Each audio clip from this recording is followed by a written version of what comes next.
I believe we are all created for a purpose that sets your soul on fire, a purpose that serves others. I don't believe we are here to buy all the things that we apparently need to become a better person.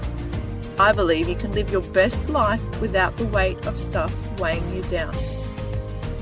Join me in conversation about spreading hope, practical advice on decluttering and organising, planning your life, simplifying, and having conversations with real people overcoming adversity, because I believe that with adversity comes opportunity. I'm Ali, and welcome to the Decluttered Home podcast.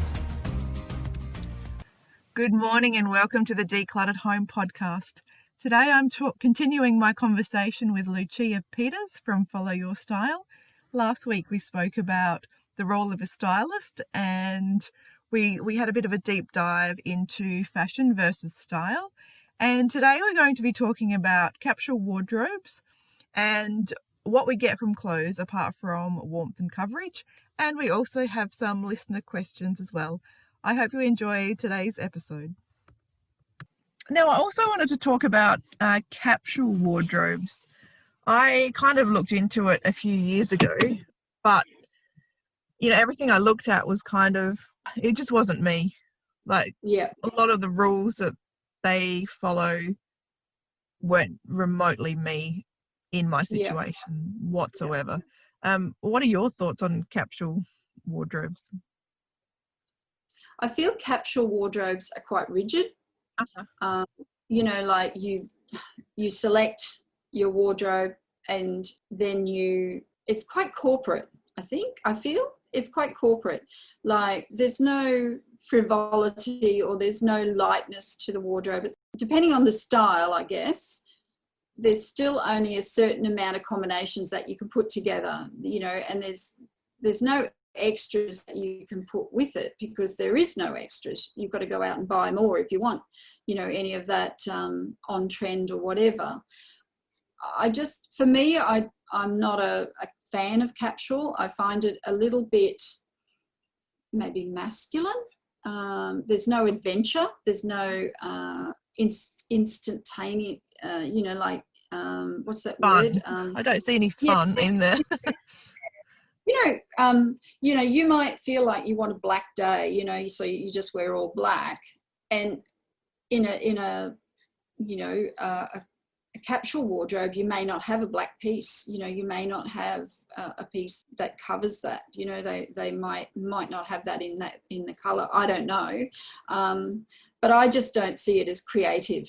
I think dressing is a reflection of you and your uniqueness, and when you structure someone into like a box almost to this is how you put this together, you can do it this way and this way, you put your own spin on it, but there's no outside or there's no room for anything to be brought into it. It's very structured. So yeah, I'm a bit more free flowing, so I like that conscious dressing, like connecting to your inner self. So that inner maybe 6-year-old, that used to dress up in grandma's ball gowns. Yes, that's I remember me. Doing that. Yeah, me too. The stilettos, just about kill myself on the heels with my grandma's stilettos. But that inner person that can actually do that and own it. And I think capsule wardrobes is just not there. It doesn't allow for that. You've got to, with creativity, you can then add a hippie piece or a boho piece or a really structured skirt with a, flowing kimono. There's all opportunities. Whereas when you have structure in your wardrobe, there's no, the lines are black and white. Yeah. It's a bit dull, really, isn't it? It's very boring. I don't like it. I guess following on from there, like clothes give us warmth and they cover us up, and they also give us more than that, don't they? Yeah, they do. Yeah. I think we had this conversation a while ago, Ali, about confidence, and clothes actually give us confidence, but they also give us courage. and courage to be who we are, who we're meant to be. When you feel comfortable in what you're dressing and how you're reflecting yourself out there, you have more courage to be truly aligned to yourself. So, you know, you won't be second guessing yourself about a discussion you're having with someone, because you feel confident, you feel aligned to that person, you know, in heart space. So, you know, I'm very much about connecting to that spiritual side of ourselves. And I feel that when we dress to reflect us as individuals, that's when you're getting that balance between spirituality, consciousness, and the reflection out is just this beautiful woman, man, whoever, but you actually see the person. You see the clothes for an instant, but then you see the beauty of that person because they're aligned to what they're wearing. Yeah. And often when you are dressed the way you feel happy and comfortable in, when you see your reflection in the mirror, Yeah, and you go, oh, yep, that's me. I'm here. Uh-huh. The girl's here. Yeah. Yep. So that's that you can, and I love that. That's I had a lady, like I did a client interview yesterday, and it was just perfect. This lady said to me, oh, I've got no clothes. I'm going to have to toss everything out. By the end of it, we had a wardrobe, and she's got a few pieces that she needs to get. But she's got this amazing wardrobe that was hidden, was totally hidden, because it was almost like every day she came to work but didn't get dressed for work. She kind of just put her house clothes on. So Okay. yeah, Yeah, okay. and it was really interesting. It was a real aha for me and her, because of COVID. A lot of us have just not dressed up and come to work, you know, but we're all running, a lot of us are running home-based businesses, and we need to be coming dressed ready for work, because it actually switches our mindset to work. Yeah, And so I have done that before as well. So when I'm having like an admin day, I will yeah, put like clothes on that will make me feel like I'm working in administration. So it admin. just helps with that mindset somehow. Yeah, yeah. Mondays are like that for me. It's very much a admin day. You know, get in and do all the computer work. But yeah, I always dress for that. All right, now I have a few listener questions, and so I'm just going to read them out to you. So a lady called Kath, she's asked two questions. Yeah. So she's talking about clothes that belong to her family and the fact that she's unable to let them go. So I'm Mm-hmm. assuming they have passed away. I'm not 100% sure there. And she also is talking about shoes that cost a lot of money, but she can't wear them for very long anymore. So I guess if we start with the clothes that that belong to her family members, and I'm assuming that they have passed away. We'll answer that one first. There's a lot of emotional connection to clothing, and I've experienced this myself. You know, I had a beautiful uncle that passed many years ago, and I kept a hold of his wardrobe exactly where he'd left it. You know, I couldn't part with it.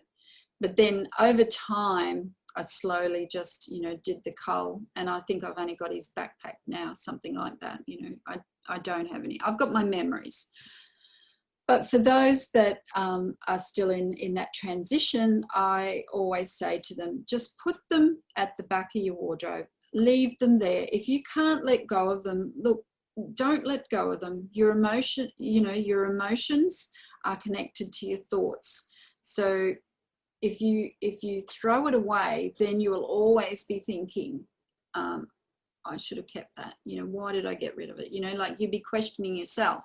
When the time is right, you will be able to go, I wore that to my mum's funeral. I'm giving it away. I'm folding it up and I'm giving it to someone else that may get the benefit out of it and doesn't have an emotional connection to it. So emotions, like it could be a christening, it could be a wedding, it could be a funeral. There's always going to be emotional connections to clothes, and I never tell someone to throw that item of clothing away. It's something that you need to keep until you're ready. You're absolutely ready that you can let go and you're happy with the memory of that. If you need to get rid of it and you can take a photo. Like you can take a photo of it and then keep it on your camera and keep it in your camera, whatever. But it's either take a photo or leave it in your wardrobe. That's the scenario I offer people. I don't expect them to get rid of it at all. And I guess when you do feel like you're ready, that you can let go, there are people who can turn clothes into like cushion covers or teddy bears. Yeah, Some exactly. very, very talented people out there who can. Yeah. I had a girlfriend, her partner passed away suddenly about 5 years ago now, and his work shirts had his name on the shirts. So the kids all got a lady to make cushions, and my friend has one, but then they gave them to the grandchildren who never got to meet him. So they've all got these cushions now with their granddad's name on them, so it's a really nice memory for the family to have. So there's lots of things. You can make quilts, like you can make quilts out of some of the pieces, Like a patchwork quilt. Yeah, you can. There's so many different ways, so if you don't want to give that item away, there are other ways to keep them in your house, kind of thing. Yeah, just need to think about it differently, I guess. Yeah, absolutely. And I guess hang on to the memory of the person and who they were. Yeah. Because while you're thinking of those people, they're always around you. Their memory is around you. Their spirit is around you and surrounding you. So when you, it's not their clothing that's around you. It's their spirit and who they were. So, the love that they had for you as a family or family member or friend or whatever. So, yeah. But yeah, let go when you're ready. Definitely. So the second question was that she has shoes that cost a lot of money, but she can't wear them for very long. Okay, so I was a shoe queen for almost 20 years. I sold shoes. I help with designer shoes and importing shoes from overseas. So spent many years in shoes. There is a thing that you can do. Now, I'm not sure if they're leather. I'm not sure of any of the detail with the shoes. So first thing I would say is if you can, put a pair of thicker socks on and try and wear, if they're a boot or a shoe, like a closed-in shoe, try and spray them with some sort of moisturizer of some sort. You can get like a spray moisturizer, for your skin, and just spray it on your shoes. So what it does is it actually hydrates the leather in the shoe and then makes it more supple. So then with the thicker sock, you're actually stretching that leather to your foot shape. When you take the sock off and just put a tight or a little thin sock, it'll be stretched a little. You may have to do it a couple of times, but it'll actually be stretched to the shape of your foot. So that's one way. If it's a pair of heels and it may be the shape, a lot of times if we've lived a little, we've got those little bumps on our big toes. It could be the shape of the shoe. If it's that, you can get like protectors now for your toes, for the backs of your heels. The lady wasn't real clear about what the shoe was, so I couldn't work out whether it was a sandal or a shoe. But if it's a leather shoe, that's my advice. Spray it with a moisturizer, or even just rub hand cream. That will work as well. Anything, because leather is the same texture as skin. It's just a skin or a hide that's been treated. So if you hydrate it, it's actually going to mold quicker. It's going to stretch quicker. So that's all you basically have to do. If you put water on it, you know how you can go into a puddle with a pair of leather shoes and you get out of it and they're flip-flopping everywhere because they've stretched, Yeah. It's the same scenario, but if you were to do that, you have to really hydrate the shoe, because water and leather needs the hydration once it's been in water. So yeah, and all sorts of things can happen. So if she's paid a lot of money, I would be inclined to think that it's either a boot or something like that, a closed-in shoe. So yeah. That's a great tip. I love that one. All right. Now I've got another couple of questions from Lisa. She says, you have a system where you update your wardrobe every season? And do you only buy a certain amount of knits each winter? Right. Okay. So knits, it's another one of those 70-30. Like if you've got a black knit, if you've got a beige or a grey or whatever, a neutral colour, that's going to last you for 5 to 10 years. You don't have to put any more into your wardrobe. You only need a few knits. You don't need a lot. You need a good jacket, like you need if you're in somewhere like Melbourne where you've got a layer, anywhere like that, a good jumper, and then a good cardi kind of throw type jacket is good to have, and then an all-weather jacket. Like you could have a PV jacket or something like that stops the wind. And that's the sort of thing that you only need to buy once every 5 years. You don't need too many.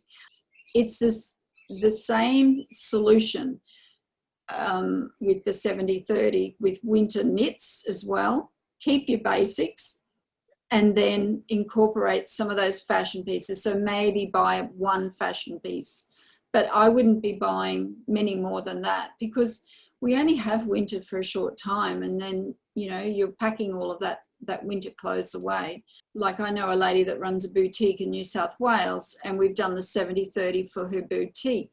And when she purchases her products for the boutique, she only buys 70% essentials, and then the 30% is just those little fashion bits that she brings in to keep the essentials lively and on trend, and so she's seen as a fashionable boutique. So I think with what the lady has said about the winter woolies, I would be going strictly basic, basics, and then adding some fashionable item into it. So black, white, beige, a brown, a chocolate brown, but definitely a good coat that will stop the weather. And maybe a couple of casual weekend cardis that just throw over with a pair of jeans and a nice long sleeve t-shirt or something. But you don't need too much, because they can all cross over and be worn dressy or casual. So So do you have a system where you update your wardrobe every season? Right. No, I've done a couple of wardrobes where women want to do that. They've got some amazing basics. So, I still steer them away from getting rid of their wardrobe. I think it's a mindset. I think it's a mindset that we've got, that to be fashionable, we have to go out every season and we have to go and buy all these new clothes. It's not right. You don't need to. You absolutely do not need to. You have your essentials. You have your classics. Your black pant, your navy, your jeans. You can have a light jean. You can have a dark jean. you know, your shorts in summer kind of thing, you know, but have your basics, your white shirt, your blue shirt, and yada yada. Then incorporate some of those on-trend pieces. And your on-trend pieces, you know, you can buy a $50 shirt from Bird's Nest, places like that, you know, online. You can do H&M.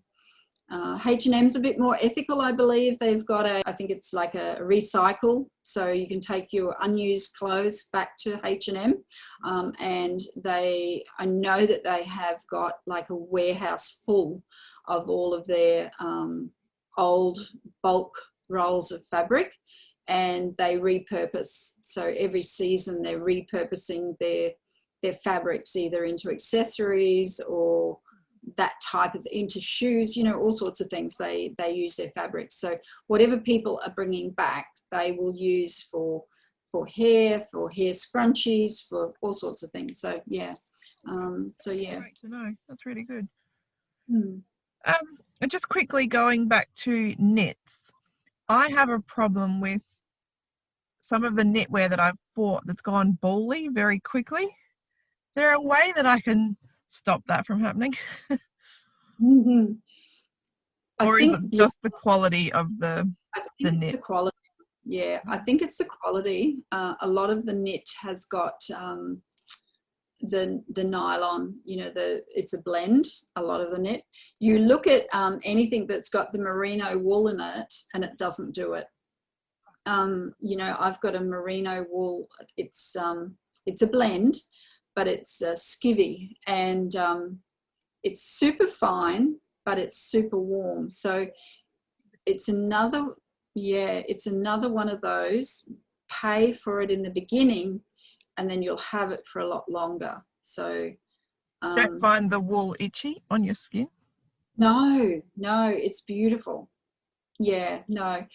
Wool used to be like that, but it's not like that anymore. They've actually fine-tuned the processes. You know, like you can still get a really itchy wool, like it's not processed as much, but this is super thin. It's almost like t-shirt material, and it's just a skivvy. And it's super warm, you know, lovely and warm. So you can do that with your woolen jumpers, but maybe you could try some wool mix in the wash, you know, like to soften it. That. Yeah, so my school jumper. Yeah, so you know, that's an old way, but it's a way that works. So just some sort of conditioner, and wool mix is good because it doesn't put that it's like a film over the fabric. It actually soaks into the fibre. So that's the difference between wool mix and a fabric softener. Fabric softener just sits on top.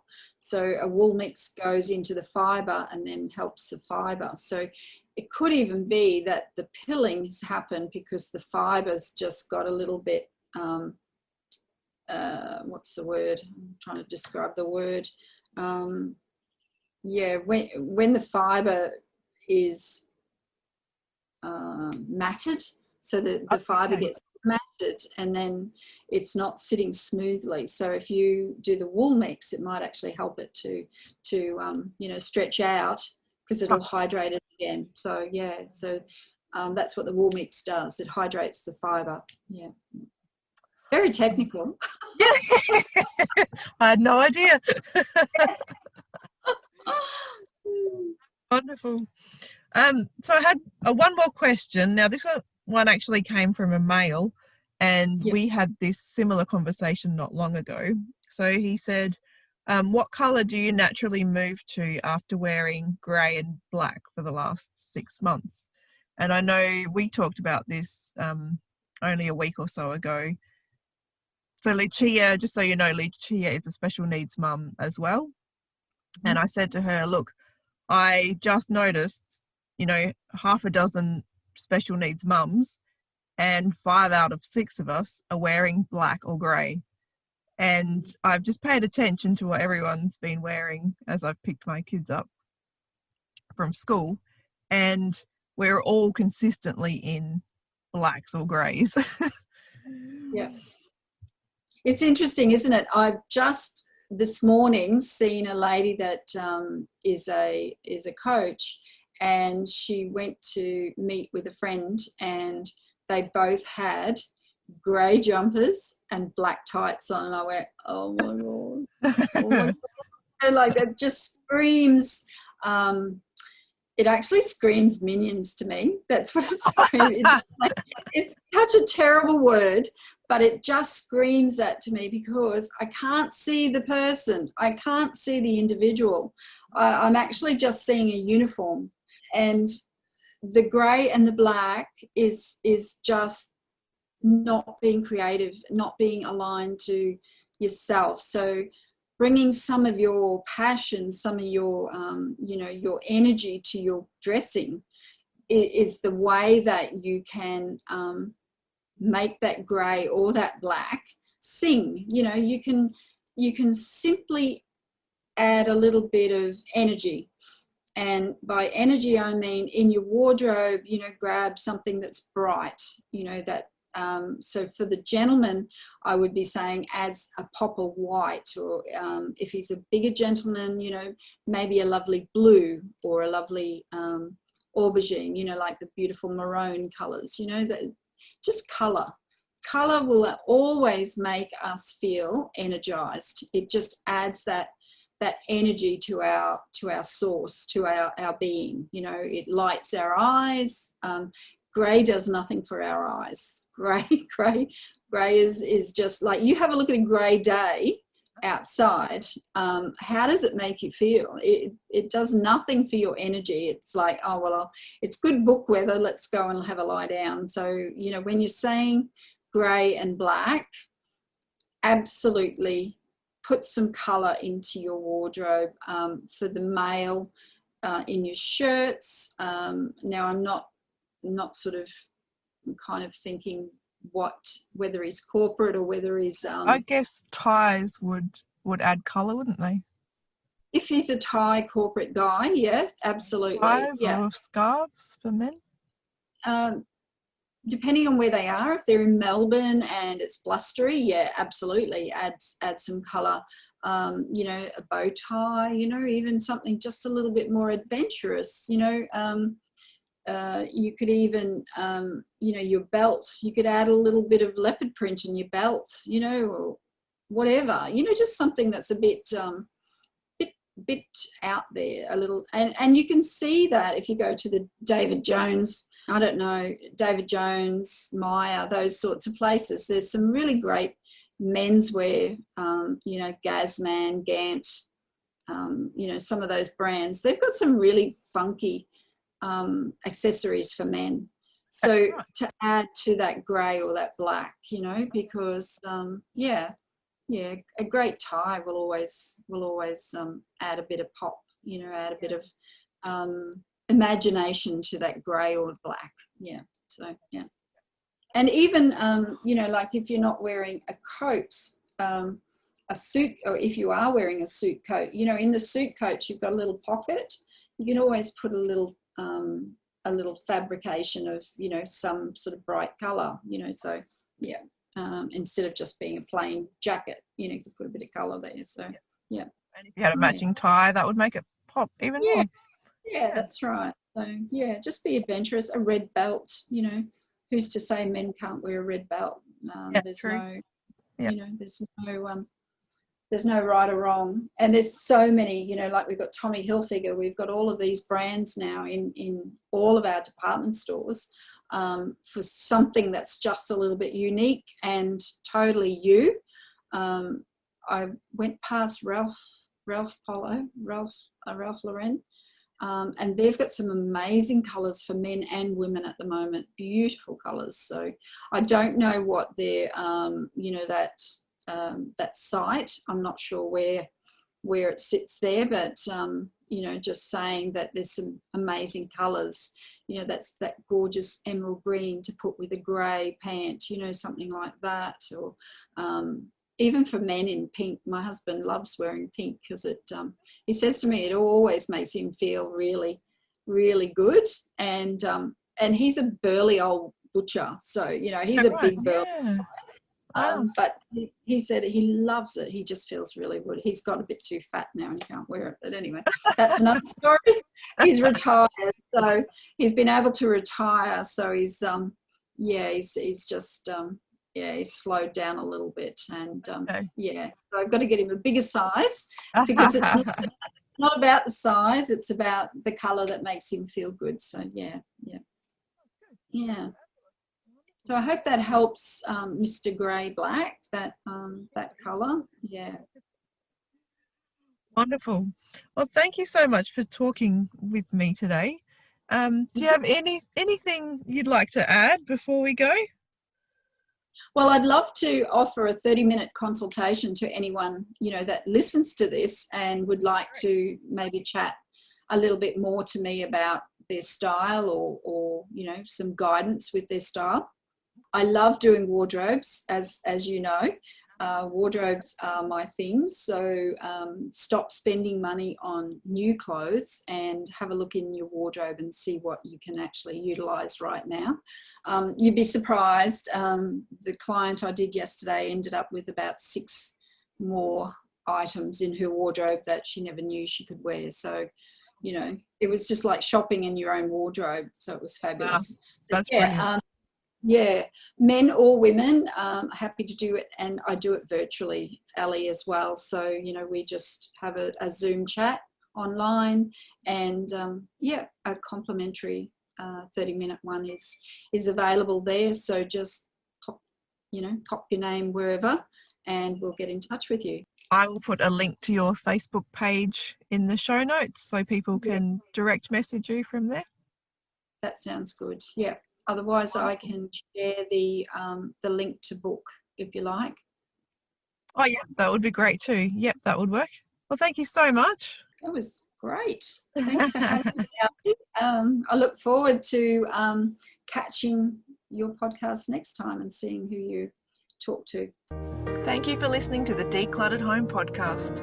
If you'd like to know more about how I can help you declutter and organise your home, please email me at thedeclutteredhome@gmail.com, or you can message me on Facebook at The Decluttered Home. Have a great day.